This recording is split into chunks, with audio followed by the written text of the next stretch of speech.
Pemirsa, kembali lagi di Netizen News, sudah memasuki topik kedua. Kali ini kita akan intip dulu apa sih topik kedua yang akan diperbincangkan di Netizen News kali ini, yakni tentang Australia yang campuri kasus Jessica, di mana Jessica Kumala Wongso tersangka dalam kasus kematian Wayan Mirna Salihin tidak akan dihukum mati. Hal itu menjadi persyaratan kesepakatan kerja antara Kepolisian Federal Australia atau AFP dan Polda Metro Jaya untuk memecahkan kasus tersebut. Kita akan lihat dulu beberapa headline pemberitaan. Berikan informasi, Australia minta Jessica tidak dihukum mati.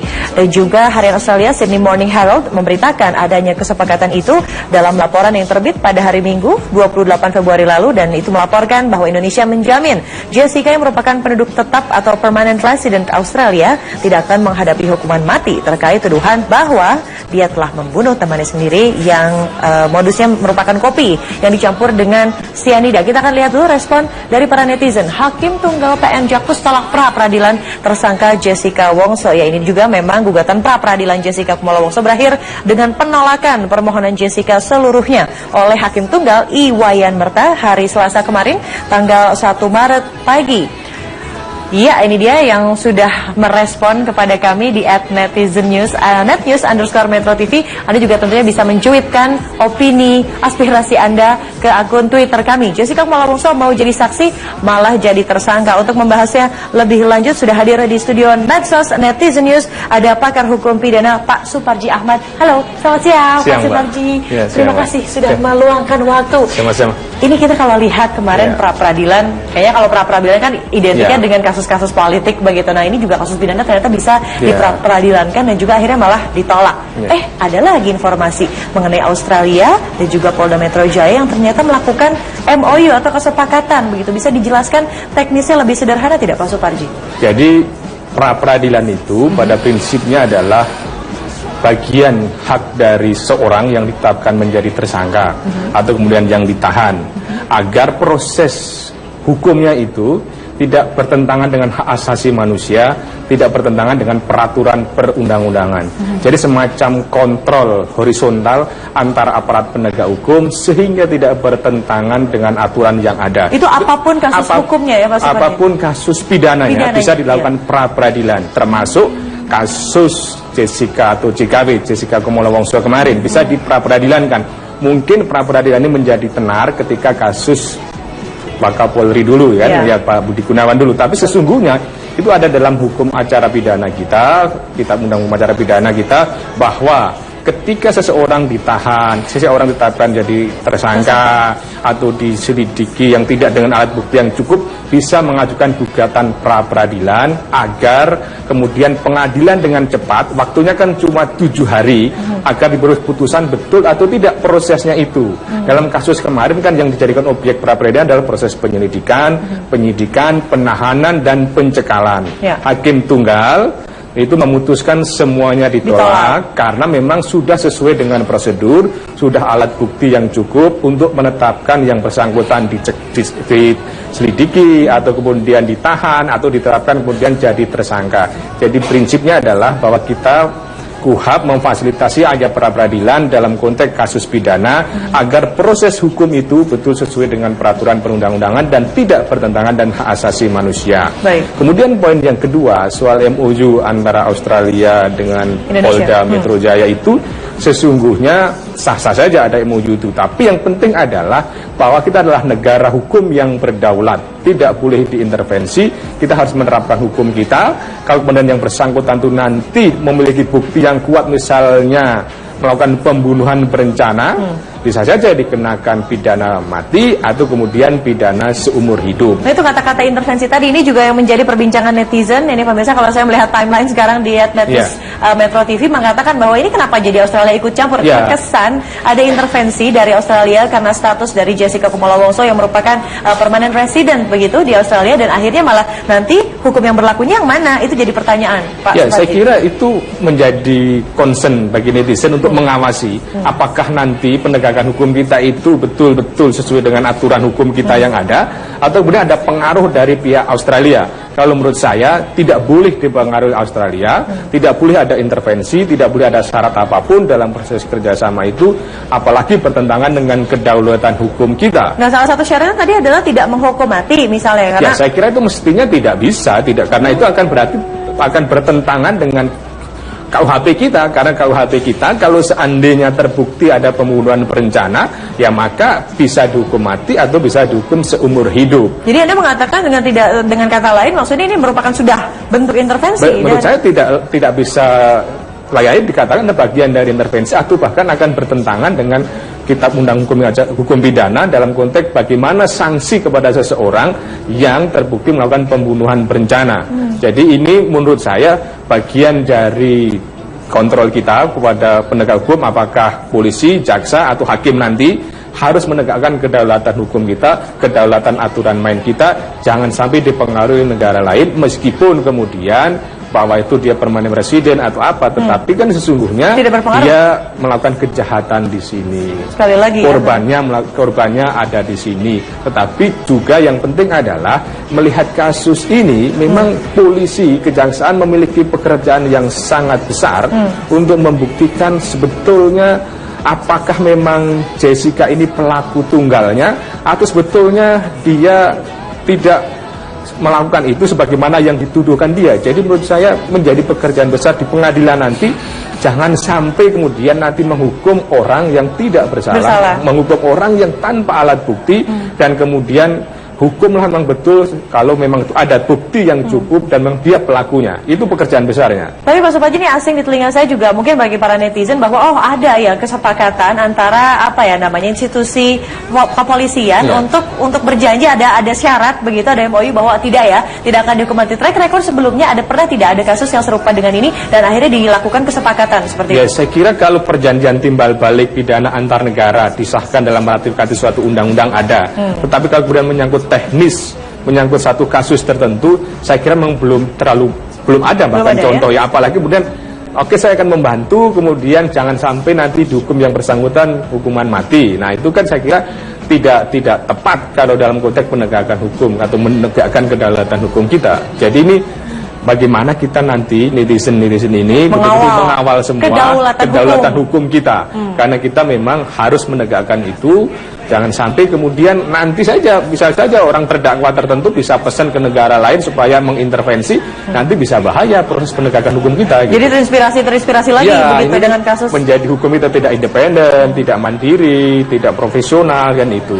Tetapi memang bukan berarti secara otomatis Jessica ini adalah salah. Karena kita harus menggunakan praduga tidak bersalah. Dan pra-peradilan kemarin itu belum menyangkut pokok perkaranya, hanya menyangkut soal hukum acara pidananya dilaksanakan atau tidak. Soal nanti dia terbukti bersalah atau tidak, itulah nanti di pengadilan. Kita akan kawal Kita akan kawal. Yang penting adalah hukumlah seberat-beratnya kalau memang terbukti bersalah. Tetapi kalau memang tidak bersalah, carilah sebetulnya pelaku utamanya, dan kemudian yang penting lagi tegakkan hukum sebagai hukum yang berdaulat di Indonesia, jangan mudah diintervensi negara lain. Baik, terima kasih Pak Suparji atas pemaparannya yang sangat sederhana dan akhirnya orang yang awam hukum seperti saya akhirnya lebih mengerti. Terima kasih Pak Suparji, dan pemirsa Netizen News masih akan kembali selepas informasi-informasi terkini yang sudah kami rangkum dalam Headline News pukul 12 waktu. Pemirsa, gempa kuat mengguncang Kepulauan Mentawai Rabu malam ini. Gempa besar itu berpotensi tsunami, namun beberapa saat kemudian Badan Meteorologi, Klimatologi, dan Geofisika atau BMKG mencabut peringatan tsunami tersebut. Gempa terjadi sekitar pukul 19:49 waktu Indonesia Barat. Guncangan gempa terasa hingga kota Padang, Sumatera Barat. Akibat guncangan gempa ini, warga langsung berhamburan keluar rumah untuk menyelamatkan diri. Warga masih bertahan di luar rumah dan juga di tempat-tempat aman yang lokasinya tidak terkena dampak gempa. Hingga berita ini ditayangkan, belum ada kepastian terkait jatuhnya korban maupun kerusakan bangunan akibat gempa ini.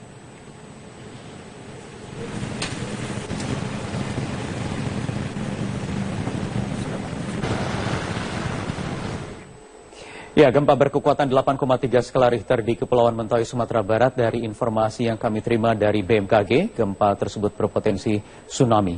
Gempa terjadi sekitar pukul 19:49 waktu Indonesia Barat dan pusat gempa berada di 682 km barat daya Kepulauan Mentawai dengan kedalaman 10 km.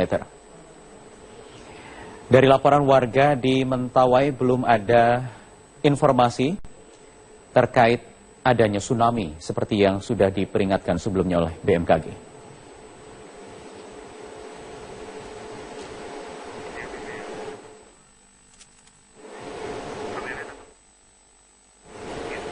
Untuk mengetahui perkembangan terbaru terkait gempa di Kepulauan Mentawai, kita akan bergabung dengan Kepala Bidang Mitigasi dan Tsunami Badan Meteorologi, Klimatologi, dan Geofisika atau BMKG, Daryono. Selamat malam Pak Daryono.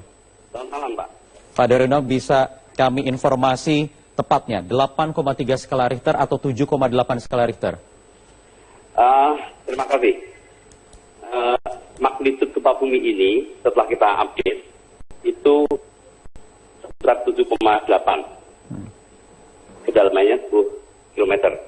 Namun demikian, mekanisme sumber gempa bumi ini berupa patahan mendatar.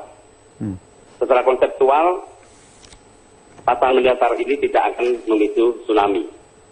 Tsunami akan terjadi jika patahan yang terbentuk akibat gempa bumi ini berupa patahan vertikal. Apakah itu patahan naik atau turun. Dan hingga saat ini kita sudah belum mendapatkan laporan terkait dengan adanya tsunami yang terjadi di pesisir barat Sumatera. Ya, apakah kita masih menunggu konfirmasi dari peralatan kami, yaitu Tsunami Guide, untuk memantau pasang surut air laut yang terjadi. Apakah dengan demikian artinya memang peringatan tsunami itu dicabut, Pak Daryono? BMKG sebenarnya tidak memiliki istilah dicabut, tetapi peringatan itu diakhiri. Tapi setengah jam lagi, sekitar 1 jam lagi, kita akan akhiri peringatan ini.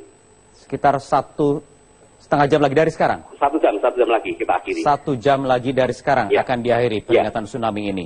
Baik, sekali lagi saya koreksi. Saya koreksi sekali lagi, bukan 8,3 skala Richter, tapi 7,8 skala Richter ya? Pak.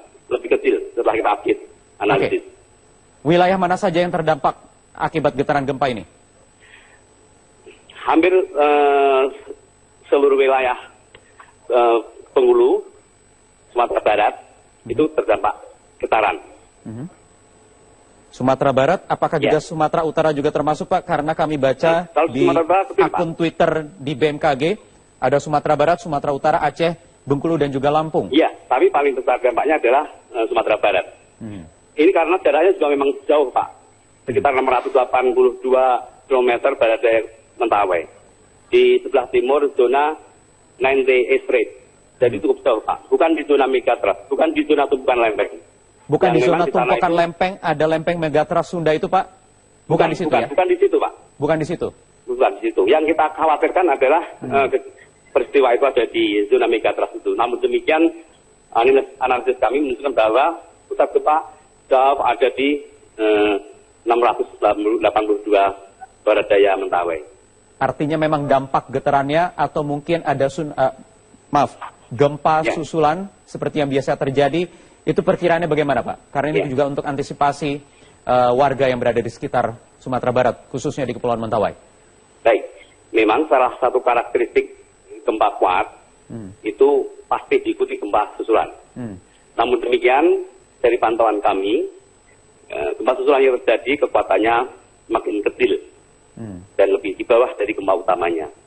Dan ini wajar karena memang terjadi proses kesetimbangan tektonik hingga normal kembali batuan di tempat terjadi deformasi gempa bumi itu, Pak. Baik, sekali lagi kami konfirmasi, kami tegaskan kembali untuk peringatan tsunami untuk saat ini masih berlaku dan akan dievaluasi atau ditinjau dalam 1 jam ke depan, begitu Pak ya? Betul. Jadi apa himbauan dari BMKG untuk warga yang berada di sekitaran di radius 682 km dari pusat gempa ini? Kami minta tetap masyarakat waspada di situ, meskipun dari potensi ini memang relatif kecil, tapi sebaiknya menjauh dari zona pantai, karena memang ini peringatan dini tsunami belum diakhiri.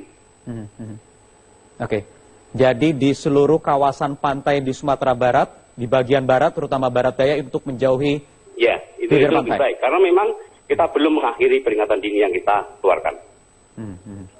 Oke, baik, terima kasih Pak Daryono atas waktunya, Kepala Bidang Mitigasi dan Tsunami Badan Meteorologi Klimatologi. Ya, ini dengan kasus menjadi hukum kita tidak independen, tidak mandiri, tidak profesional kan itu. Tetapi memang bukan berarti secara otomatis Jessica ini adalah salah. Baik. Karena kita harus menggunakan praduga tidak bersalah. Dan pra-peradilan kemarin itu belum menyangkut pokok perkaranya, hanya menyangkut soal hukum acara pidananya dilaksanakan atau tidak. Soal nanti dia terbukti bersalah atau tidak, itulah nanti di pengadilan. Baik, kita akan kawal ya. Kita akan kawal. Netizen Yang juga pasti penting akan adalah hukumlah seberat-beratnya kalau memang terbukti bersalah. Tetapi kalau memang tidak bersalah, carilah sebetulnya pelaku utamanya. Dan kemudian yang penting lagi, tegakkan hukum sebagai hukum yang berdaulat Indonesia. Jangan mudah diintervensi negara lain. Baik, terima kasih Pak Suparji atas pemaparannya yang sangat sederhana dan akhirnya orang yang awam hukum seperti saya akhirnya lebih mengerti. Terima kasih Pak Suparji. Dan pemirsa, Netizen News masih akan kembali selepas informasi-informasi terkini yang sudah kami rangkum dalam Headline News pukul 12 waktu. Pemirsa, gempa kuat mengguncang Kepulauan Mentawai Rabu malam ini. Gempa besar itu berpotensi tsunami, namun beberapa saat kemudian Badan Meteorologi, Klimatologi, dan Geofisika atau BMKG mencabut peringatan tsunami tersebut. Gempa terjadi sekitar pukul 19:49 waktu Indonesia Barat. Guncangan gempa terasa hingga kota Padang, Sumatera Barat. Akibat guncangan gempa ini, warga langsung berhamburan keluar rumah untuk menyelamatkan diri. Warga masih bertahan di luar rumah dan juga di tempat-tempat aman yang lokasinya tidak terkena dampak gempa. Hingga berita ini ditayangkan, belum ada kepastian terkait jatuhnya korban maupun kerusakan bangunan akibat gempa ini.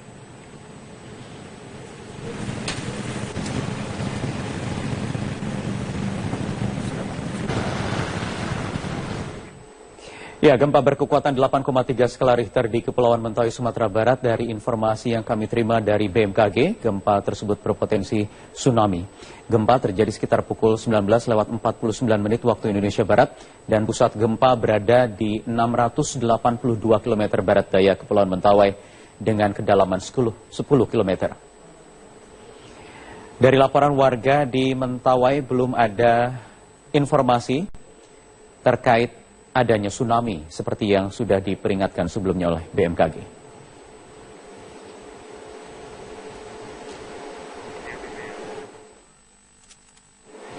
Karena KUHP kita, kalau seandainya terbukti ada pembunuhan berencana, ya maka bisa dihukum mati atau bisa dihukum seumur hidup. Jadi Anda mengatakan dengan kata lain, maksudnya ini merupakan sudah bentuk intervensi? Menurut saya tidak bisa layak dikatakan bagian dari intervensi atau bahkan akan bertentangan dengan Kitab Undang Hukum Pidana dalam konteks bagaimana sanksi kepada seseorang yang terbukti melakukan pembunuhan berencana. Jadi ini menurut saya bagian dari kontrol kita kepada penegak hukum, apakah polisi, jaksa, atau hakim nanti harus menegakkan kedaulatan hukum kita, kedaulatan aturan main kita, jangan sampai dipengaruhi negara lain, meskipun kemudian bahwa itu dia permanen residen atau apa, tetapi kan sesungguhnya dia melakukan kejahatan di sini. Sekali lagi, korbannya ada di sini. Tetapi juga yang penting adalah melihat kasus ini, memang polisi, kejaksaan memiliki pekerjaan yang sangat besar untuk membuktikan sebetulnya apakah memang Jessica ini pelaku tunggalnya atau sebetulnya dia tidak melakukan itu sebagaimana yang dituduhkan dia. Jadi menurut saya menjadi pekerjaan besar di pengadilan nanti, jangan sampai kemudian nanti menghukum orang yang tidak bersalah. Menghukum orang yang tanpa alat bukti dan kemudian hukumlah memang betul kalau memang ada bukti yang cukup dan memang dia pelakunya. Itu pekerjaan besarnya. Tapi Pak Suparji, ini asing di telinga saya juga, mungkin bagi para netizen, bahwa ada ya kesepakatan antara institusi kepolisian untuk berjanji, ada syarat begitu, ada MOU bahwa tidak akan dihukum mati. Track record sebelumnya pernah tidak ada kasus yang serupa dengan ini dan akhirnya dilakukan kesepakatan seperti itu. Saya kira kalau perjanjian timbal balik pidana antar negara disahkan dalam ratifikasi suatu undang-undang ada. Tetapi kalau kemudian menyangkut teknis, menyangkut satu kasus tertentu, saya kira memang belum ada bahkan contoh ya. Apalagi kemudian saya akan membantu, kemudian jangan sampai nanti dihukum yang bersangkutan hukuman mati. Nah itu kan saya kira tidak tepat kalau dalam konteks penegakan hukum atau menegakkan kedaulatan hukum kita. Jadi ini bagaimana kita nanti netizen ini betul-betul mengawal semua kedaulatan hukum kita. Karena kita memang harus menegakkan itu. Jangan sampai kemudian nanti bisa saja orang terdakwa tertentu bisa pesan ke negara lain supaya mengintervensi, nanti bisa bahaya proses penegakan hukum kita. Jadi terinspirasi lagi. Untuk mengetahui perkembangan terbaru terkait gempa di Kepulauan Mentawai, kita akan bergabung dengan Kepala Bidang Mitigasi dan Tsunami Badan Meteorologi, Klimatologi dan Geofisika atau BMKG, Daryono. Selamat malam Pak Daryono. Selamat malam Pak. Pak Daryono, bisa kami informasi tepatnya 8,3 skala Richter atau 7,8 skala Richter? Terima kasih. Magnitudo gempa bumi ini setelah kita update itu 7,8, kedalamannya 10 km. Namun demikian, mekanisme sumber gempa bumi ini berupa patahan mendatar. Secara konseptual, patahan mendatar ini tidak akan memicu tsunami. Tsunami akan terjadi jika patahan yang terbentuk akibat gempa bumi ini berupa patahan vertikal. Apakah itu patahan naik atau turun. Dan hingga saat ini kita sudah belum mendapatkan laporan terkait dengan adanya tsunami yang terjadi di pesisir barat Sumatera. Ya, apakah kita masih menunggu konfirmasi dari peralatan kami, yaitu Tsunami Guide, untuk memantau pasang surut air laut yang terjadi. Apakah dengan demikian artinya memang peringatan tsunami itu dicabut, Pak Daryono? BMKG sebenarnya tidak memiliki istilah dicabut, tetapi peringatan itu diakhiri. Tapi sekitar 1 jam lagi, kita akan akhiri peringatan ini. Sekitar 1,5 jam lagi dari sekarang? 1 jam lagi kita akhiri. 1 jam lagi dari sekarang akan diakhiri peringatan tsunami ini. Baik, sekali lagi saya koreksi. Saya koreksi sekali lagi, bukan 8,3 skala Richter, tapi 7,8 skala Richter ya? Lebih kecil setelah kita update analisis. Wilayah mana saja yang terdampak akibat getaran gempa ini? Hampir seluruh wilayah Bengkulu, Sumatera Barat, itu terdampak getaran. Sumatera Barat, apakah juga Sumatera Utara juga termasuk Pak? Karena kami baca di akun Twitter di BMKG, ada Sumatera Barat, Sumatera Utara, Aceh, Bengkulu dan juga Lampung. Iya, tapi paling besar dampaknya adalah Sumatera Barat. Pemirsa, kembali lagi di Netizen News, sudah memasuki topik kedua. Kali ini kita akan intip dulu apa sih topik kedua yang akan diperbincangkan di Netizen News kali ini, yakni tentang Australia yang campuri kasus Jessica, di mana Jessica Kumala Wongso, tersangka dalam kasus kematian Wayan Mirna Salihin, tidak akan dihukum mati. Hal itu menjadi persyaratan kesepakatan kerja antara Kepolisian Federal Australia atau AFP dan Polda Metro Jaya untuk memecahkan kasus tersebut. Kita akan lihat dulu beberapa headline pemberitaan. Berikan informasi, Australia minta Jessica tidak dihukum mati. Dan juga harian Australia Sydney Morning Herald memberitakan adanya kesepakatan itu dalam laporan yang terbit pada hari Minggu 28 Februari lalu, dan itu melaporkan bahwa Indonesia menjamin Jessica yang merupakan penduduk tetap atau permanent resident Australia tidak akan menghadapi hukuman mati terkait tuduhan bahwa dia telah membunuh temannya sendiri yang modusnya merupakan kopi yang dicampur dengan sianida. Kita akan lihat dulu respon dari para netizen. Hakim Tunggal PN Jakpus tolak pra peradilan tersangka Jessica Wongso. Ya, ini juga memang gugatan pra peradilan Jessica Kumala Wongso berakhir dengan penolakan permohonan Jessica seluruhnya oleh Hakim Tunggal Iwayan Merta hari Selasa kemarin tanggal 1 Maret pagi. Ya, ini dia yang sudah merespon kepada kami di @netizennews, @netnews_metro_tv. Anda juga tentunya bisa mencuitkan opini, aspirasi Anda ke akun Twitter kami. Jessica Kumala Wongso mau jadi saksi, malah jadi tersangka. Untuk membahasnya lebih lanjut, sudah hadir di studio Medsos Netizen News, ada pakar hukum pidana Pak Suparji Ahmad. Halo, selamat siang Pak Suparji. Ya, terima kasih sudah meluangkan waktu. Sama-sama. Ini kita kalau lihat kemarin pra-peradilan, kayaknya kalau pra-peradilan kan identiknya dengan kasus-kasus politik begitu. Nah, ini juga kasus pidana ternyata bisa diperadilankan dan juga akhirnya malah ditolak. Ada lagi informasi mengenai Australia dan juga Polda Metro Jaya yang ternyata melakukan MOU atau kesepakatan begitu. Bisa dijelaskan teknisnya lebih sederhana tidak Pak Suparji?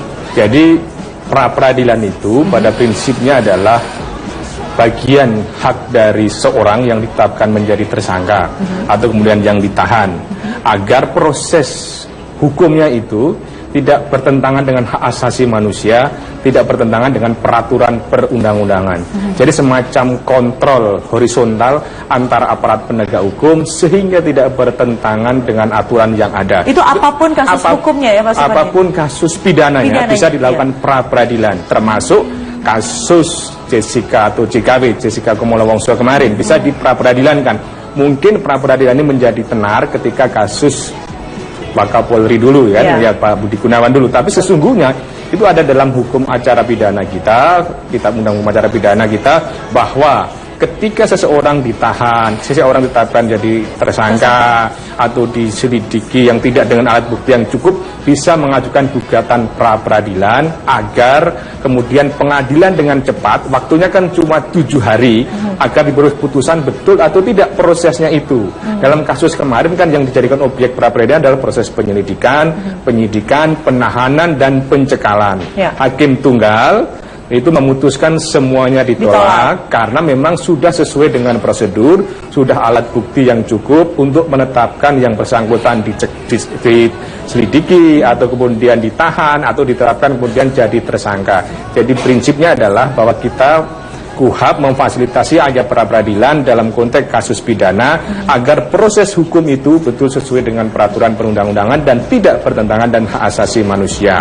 Kemudian poin yang kedua soal MOU antara Australia dengan Polda Metro Jaya itu sesungguhnya sah-sah saja ada MOU itu, tapi yang penting adalah bahwa kita adalah negara hukum yang berdaulat, tidak boleh diintervensi, kita harus menerapkan hukum kita. Kalau kemudian yang bersangkutan itu nanti memiliki bukti yang kuat, misalnya melakukan pembunuhan berencana, bisa saja dikenakan pidana mati atau kemudian pidana seumur hidup. Nah, itu kata-kata intervensi tadi ini juga yang menjadi perbincangan netizen. Ini pemirsa, kalau saya melihat timeline sekarang di Metro TV mengatakan bahwa ini kenapa jadi Australia ikut campur? Kesan ada intervensi dari Australia karena status dari Jessica Kumolo Wongso yang merupakan permanent resident begitu di Australia, dan akhirnya malah nanti hukum yang berlakunya yang mana? Itu jadi pertanyaan, Pak. Saya kira itu menjadi concern bagi netizen untuk mengawasi apakah nanti penegakan hukum kita itu betul-betul sesuai dengan aturan hukum kita yang ada, atau kemudian ada pengaruh dari pihak Australia. Kalau menurut saya tidak boleh dipengaruhi Australia, tidak boleh ada intervensi, tidak boleh ada syarat apapun dalam proses kerjasama itu, apalagi bertentangan dengan kedaulatan hukum kita. Nah, salah satu syaratnya tadi adalah tidak menghukum mati misalnya, karena saya kira itu mestinya tidak bisa, karena itu akan bertentangan dengan KUHP kita.